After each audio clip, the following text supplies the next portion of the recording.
INA Podcast.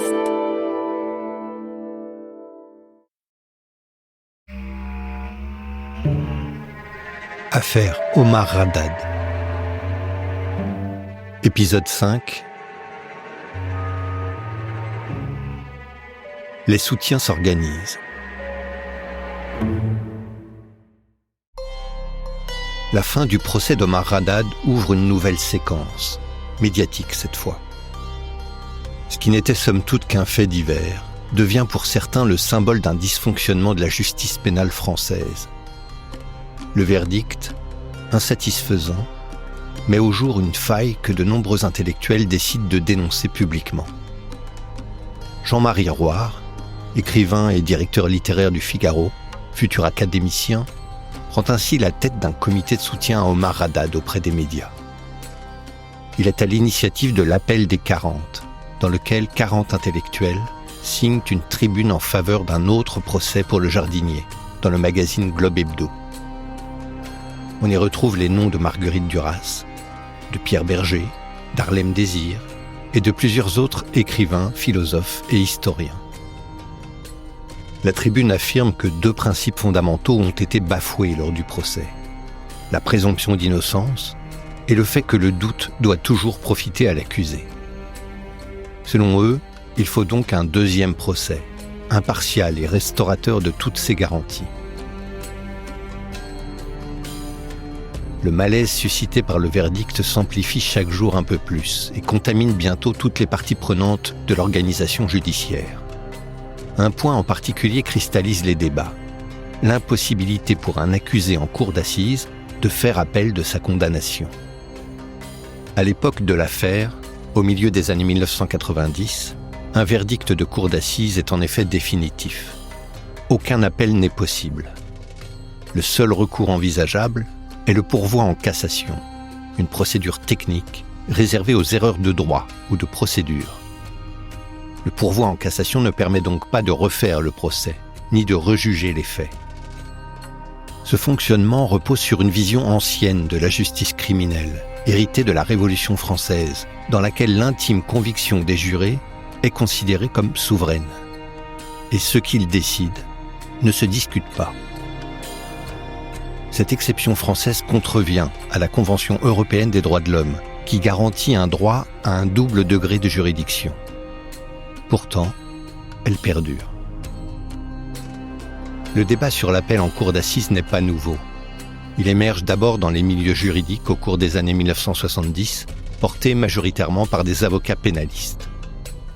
Mais le sujet reste alors confidentiel. C'est l'affaire Omar Haddad qui propulse véritablement cette question sur le devant de la scène. Après le verdict, les avocats sont les premiers à s'exprimer sur le sujet. C'est le cas de Patrick Maisonneuve, avocat au barreau de Paris, qui prend la parole au journal télévisé de France 2 le 4 février 1994, soit 2 jours seulement après le verdict. Je crois qu'aujourd'hui, il y a véritablement lieu de s'interroger sur l'absence de motivation dans les décisions de la cour d'assises et sur l'absence de la possibilité de faire appel lorsqu'on sait qu'une petite condamnation devant le tribunal correctionnel, on peut aller devant une cour d'appel. Si vous êtes condamné comme ce garçon à 18 ans de réclusion criminelle, vous ne pouvez pas faire appel de la décision.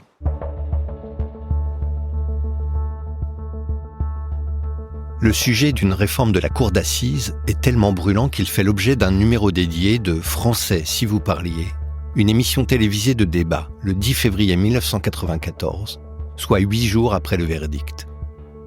Sur le plateau, on retrouve les intellectuels Jean-Marie Roire, Georges-Marc Benamou, fondateur du média Globe Hebdo, Pierre Vidal-Naquet, historien et co-signataire de l'Appel des 40, le chroniqueur judiciaire Paul Lefebvre, les avocats Thierry Lévy et Henri-René Garot, et les magistrats Valérie Turcet et Béatrice Patry. Jean-Marie Roire est invité à s'exprimer suite à sa tribune dans le journal Le Globe. C'est sa première interview télévisée sur le sujet après le verdict. Je me demandais à Jean-Marie Roire. Jean-Marie Roire, vous êtes écrivain, romancier, journaliste. Vous êtes intervenu également dans Globe sur cette affaire. Qu'est-ce qui vous a poussé à intervenir ? Bien écoutez, moi je considère qu'il y a eu manipulation. Vous avez dit qu'il ne fallait pas parler de racisme. Très bien, mais enfin je vois pas pourquoi... Vous pouvez le faire. Hein. Je vois pas pourquoi le président du tribunal a demandé à Omar Haddad s'il se rendait bien compte qu'en jouant, il était en contradiction avec les préceptes du Coran. Je ne crois pas qu'on demande aux inculpés, dans les tribunaux, s'ils sont en contradiction avec les préceptes de l'Évangile. Bon, d'autre part, il y a eu destruction de preuves. Il y a eu destruction de preuves puisque l'appareil de photo qui contenait de Madame Marshall, qui contenait les photos, ces photos ont été détruites. Alors j'aimerais bien savoir pourquoi ces photos ont été détruites. Parce que c'est en contradiction, là encore, avec le code pénal. Donc, moi, ce qu'il me semble, c'est qu'en réalité, non seulement il y a eu manipulation, mais il y a eu construction d'un coupable. Construction d'un coupable idéal, par mon avis, et ça c'est mon opinion, par à mon avis une passion qui est une passion qui fait beaucoup de ravages, qui est la passion de l'honorabilité. On n'a pas voulu aborder la vie de Madame Marshall, tout a été fait pour diriger la lumière sur un coupable idéal, un coupable qu'on a construit peu à peu, en introduisant des éléments qui n'avaient strictement rien à voir avec l'affaire, des prostituées imaginaires, parce que, en réalité, tout ce dossier de police autour des prostituées est complètement inventé. On s'est rendu compte, il a complètement disparu. Je demande à Paul Lefebvre, à l'audience, je n'assistais pas à l'audience. Mais tout ce discrédit sur cet arabe, tout ce qu'on a pu introduire d'éléments de moralité, d'immoralité sur cet arabe, c'était pour protéger une autre moralité qu'on voulait à tout prix sauvegarder. Donc, pour moi, on a construit un coupable idéal. Je ne sais pas s'il est innocent, je ne sais pas s'il est coupable. En tout cas, on l'a construit coupable. Jean-Marie Roire souligne le fossé qui se creuse entre le travail des enquêteurs et les répercussions médiatiques de cette accusation contre Omar Haddad. Il jette même le discrédit sur une enquête qui relève selon lui d'un laxisme organisé. Pour lui, le message est clair. On aurait cherché à expédier le dossier en désignant un bouc émissaire. Un bouc émissaire qui a reçu une peine insatisfaisante. Trop sévère pour un innocent, pas assez pour un coupable. Un peu plus tôt, dans la même émission, Béatrice Patry, présidente du syndicat de la magistrature, expose son point de vue sur la question de l'appel en cour d'assises.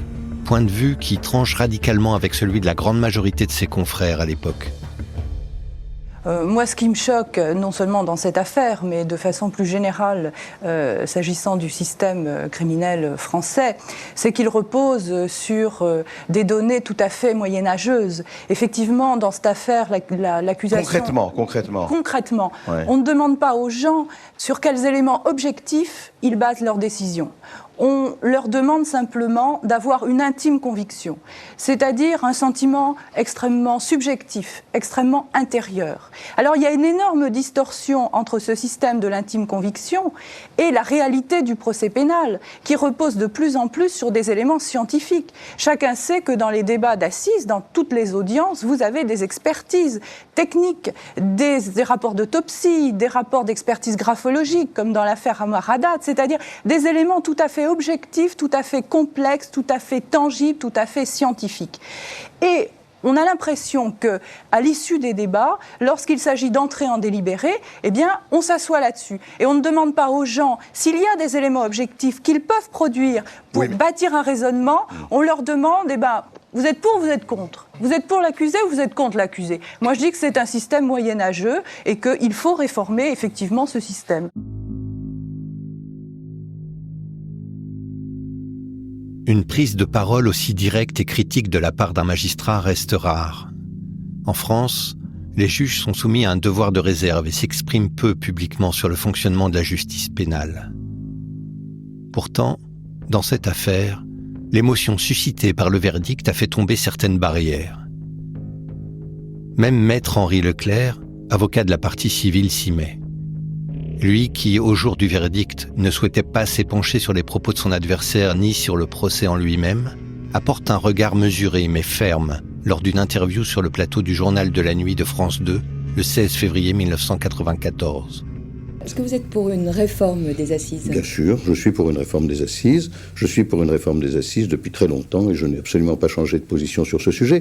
Je pense que notre système d'assises est très important et qu'il ne faut pas toucher au jury qui est une institution de la République. Mais je pense qu'il faut modifier les assises. Il faut modifier d'ailleurs l'ensemble de la procédure, qu'elle soit plus sûre, qu'elle soit meilleure. Et en ce qui concerne les assises, il faut en particulier, bien entendu, prévoir un appel en cour d'assises, c'est évident. Le même jour, une publication achève de mettre le feu aux poudres. Cette fois, ce ne sont plus seulement les professionnels du droit ou les intellectuels qui s'expriment, mais les Français eux-mêmes. Écoutez Christine Ockrent en parler dans le journal de France 3. L'affaire a beau être jugée, le verdict rendu depuis 15 jours, la décision sans appel et sans commentaire, comme l'impose le code pénal, le procès d'Omar Haddad n'en finit pas d'agiter l'opinion.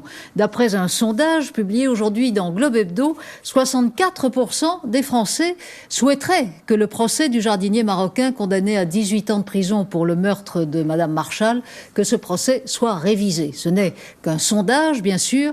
Dans le droit français, le verdict de cour d'assises est sans appel. Mais les milieux judiciaires alimentent à leur tour la polémique. Le parquet de Nice poursuit maintenant Maître Vergès, l'avocat d'Omar Haddad. Le procureur s'appuie sur l'article 226 du Code pénal qui punit de 1 à 6 mois d'emprisonnement et 500 à 300 000 francs quiconque aura publiquement cherché à jeter le discrédit sur un acte ou sur une décision de justice. Pour Jacques Vergès, être poursuivi par le parquet, c'est aussi une bonne occasion de refaire le procès d'Omar. Ce sondage est l'un des tout premiers en France à porter sur une décision de justice pénale. Il est publié dans Globe Hebdo, le média fondé par Georges-Marc Benamou, qui avait aussi publié l'appel des 40 quelques jours plus tôt. Chose exceptionnelle, ce sondage sort moins de 15 jours après le verdict. Il véhicule le message que pour beaucoup, la justice s'est manifestement trompée. Dans la foulée, une association baptisée Justice pour Omar, Justice pour tous, voit le jour à l'initiative de Maître Vergès.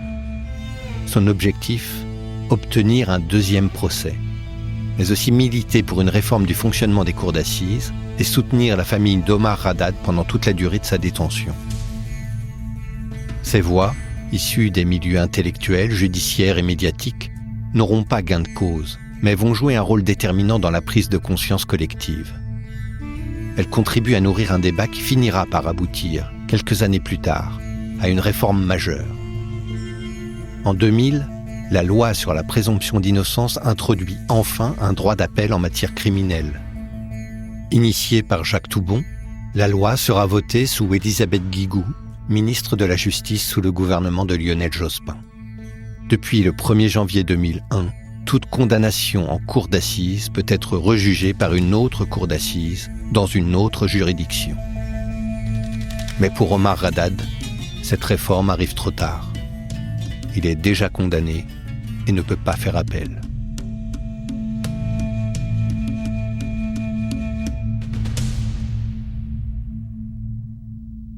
Dans le prochain épisode des Archives du crime, nous verrons comment Maître Vergès, malgré son échec au procès et l'absence d'appel possible, repart à l'assaut. Nouveaux témoignages, contre-expertise et détective privé. La défense contre-attaque.